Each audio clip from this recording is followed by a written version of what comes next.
Egunon, ongi etorri eta eskerrik asko honea gertuatzeagatik. Bueno, dakigun bezala etxe bizitza larrialdi baten aurrean gaude. Etxe gehiegi daude hutsik eta jende gehiegi dago etxerik gabe. Gazten kasuan pentsatzen jartzen balin bagara, egoera larriagotu besterik ez da egiten. Gure kasuan emantzipatzea ia ezinezko bihurtu zaigu. Ez dugu etxe bizitzarik eta ez dugu erantzunik jasotzen gai honen inguruan. Gure gurasoen etxean bizitzera kondenatu gaituzte, alokairu abusiboak ordaintzera, edota gure bizitza betirako hipotekatzera. Ez dugu eskubide hau bermatuko digun inor topatu oraindik ere, eta ezinezkoa zaigu gaur egun emantzipatu eta gure bizitza proiektuak modu duinean garatzea. Gaur Donostian gaude, eta Donostia horren adibide garbia da. Pisu turistikoekin ematen den espekulazioa, edota ikasturte unibertsitateko ikasturtean ikasle pisuekin ematen den espekulazioa. Eta orokorrean etxe bizitzen prezio altuegiak, alokairuen prezio altuegiak, sekula ordaindu ezingo ditugunak. Gure buruari galdetzen diogu non biziko garen, eta ez dakigu. Baina ikusten dugun bezala, negozio iturri bilakatu da etxe bizitzaren gaia. Eta oinarrizko eskubide behar lukeenarekin batzuk diru gehiegi irabazten ari dira, eta guretzat gaur-gaurkoz hau luxu bat bihurtu da. Baina badakigu alternatibak badaudela, aterabideak badaudela, eta kontua izango dela fokua nun jartzen den. Guretzat oinarrizkoa da gazteen ongizatean pentsatzea, bengoz guregan ere pentsatzea. Iruditzen zaigunez, badakigulako etxe bizitza eskubidea onartu ezean gure bizitzak ez ditugula garatzeko aukerarik izango. Horregatik, EH Bilduk datorren legegintzaldirako proposamen eta neurri konkretuak planteatzen ditu. Horien artean 11.000 etxe bizitza alokairu publikoan jartzea, edota orokorrean alokairuen prezio abusiboak ikusita horiek mugatzea, eta baita, emantzipatzeko gazteek ditugun arazo larriak kontuan izanik, 300 euroko laguntzak ematea. Badakigulako, oinarrizko eskubide hau bermatu behar zaigula.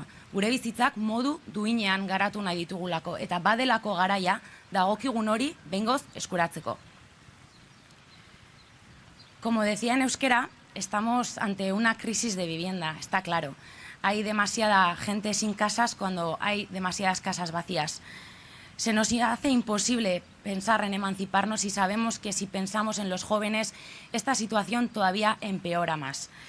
No tenemos vivienda y la verdad que tampoco tenemos respuestas acerca de esto. Estamos condenadas a vivir en casas de nuestras familias, en casas de nuestras madres. Estamos condenadas a pagar alquileres abusivos o a hipotecarnos para toda la vida.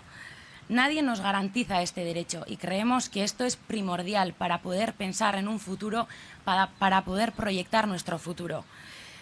Porque ahora mismo nos encontramos en Donostia y esta ciudad es un claro ejemplo de este problema. Aquí se especula con los pisos turísticos e incluso con los pisos de estudiantes durante el curso universitario. Aquí los alquileres son demasiado caros y las casas en general son demasiadas caras y no podemos permitírnoslo. Nos hacemos la pregunta todos los días de dónde vamos a vivir y no tenemos respuesta, no sabemos qué responder. Porque vemos que la vivienda, el derecho a la vivienda se está convirtiendo en un negocio donde algunos ganan mucho dinero y para nosotros esto es un lujo que no nos podemos permitir. Pero esto se puede cambiar, lo tenemos muy claro. La clave está en dónde ponemos el foco y tenemos que empezar a pensar en el bienestar de las jóvenes, de una vez por todas.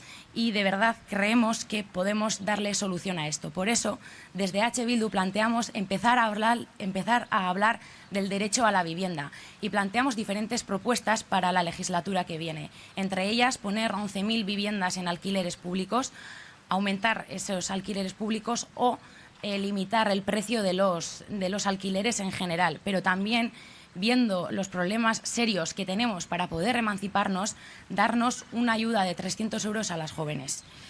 Porque sabemos que hay alternativa y necesitamos una alternativa real, políticas que pongan en el centro nuestras vidas y nuestros cuerpos y que de verdad se nos garantice el derecho a la vivienda para poder de una vez proyectar nuestras vidas dignamente. Eskerrik asko.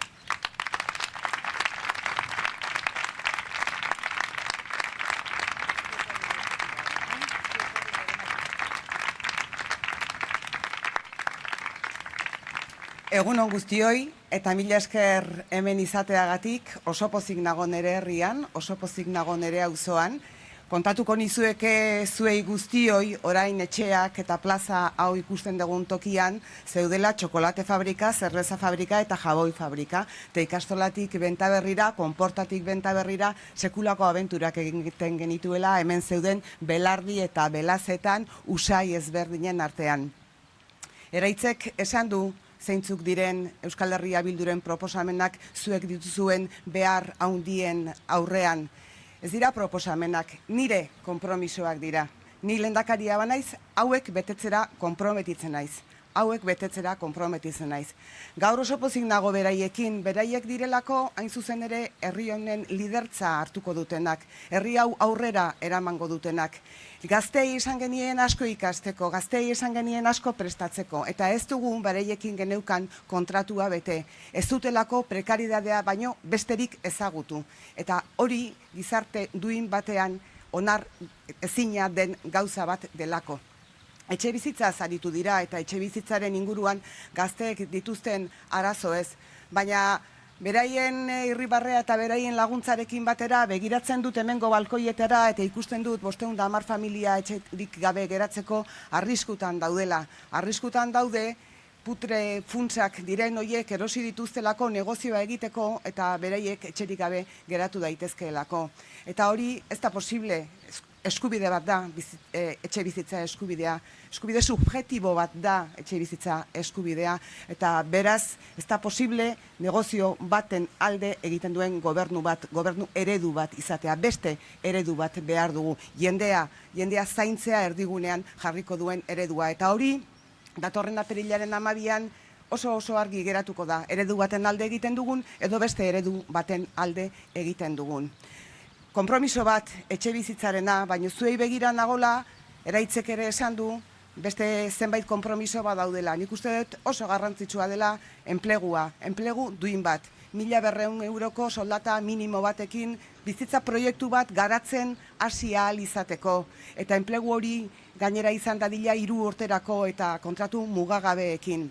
Eta hori lortzen duzuen bitartean 300 euroko laguntza bat zuen bizitza proiektua egiten hasi ahal izateko.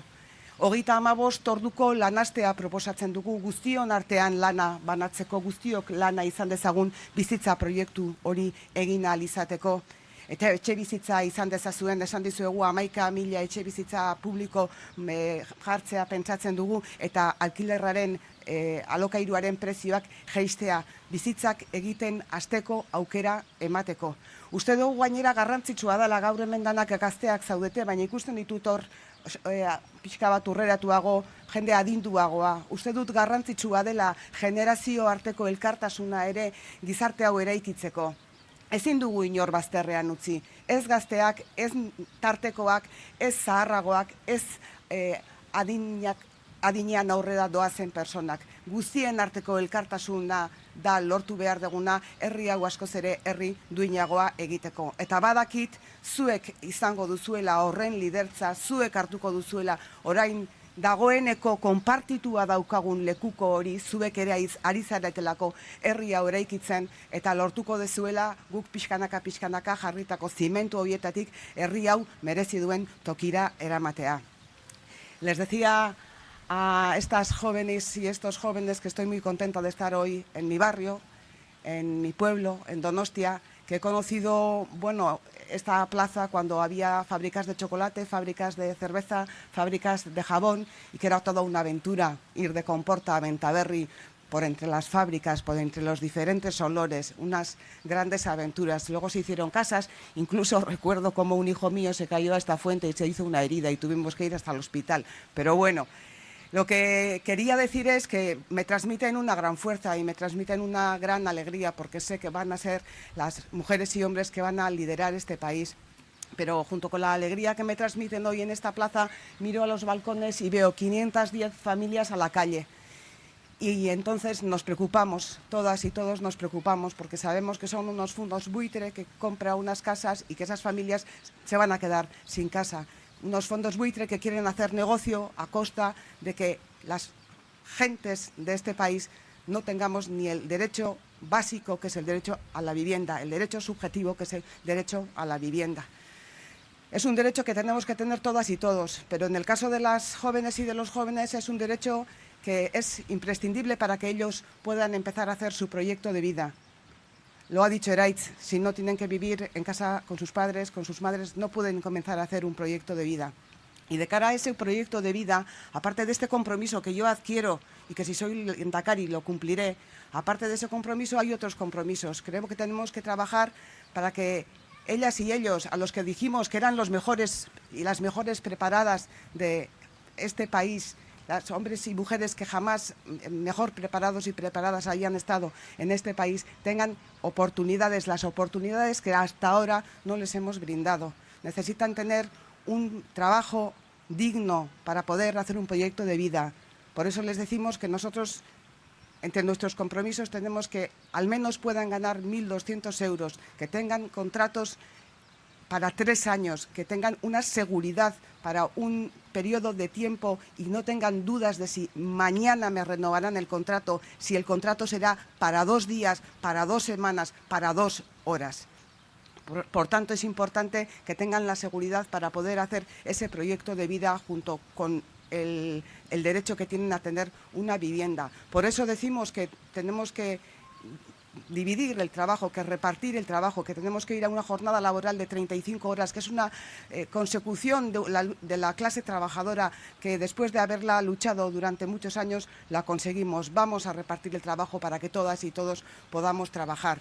Y mientras podéis conseguir ese trabajo, Euskal Herria Bildu también nos garantiza que tendréis un sueldo de emancipación de 300 euros que os pueda ayudar a dar los primeros pasos para esa emancipación tan necesaria que solo en Euskal Herria y en el Estado español ocurre. En los países europeos los jóvenes tienen posibilidades de emanciparse a edades tempranas porque los alquileres son como para hacerles frente o porque el Estado les ayuda en todas estas cosas. Tenemos muchas cosas que cambiar. Y yo os alargo la mano que hoy no os puedo dar por razones de seguridad, pero que quisiera darosla con fuerza, porque de lo que estoy convencida es que estamos haciendo el relevo para una sociedad mucho mejor y que vosotras y vosotros vais a ser los protagonistas, vais a ser los que vais a liderar esta sociedad. Yo, por mi parte, durante estos años haré todos los posibles para que los cimientos que este país necesita para llegar a ser un país mejor sean lo más fuertes posibles. Pero os pido que agarréis fuerte este testigo y que lideréis este país como este país se merece. Eskerrik asko guztioi.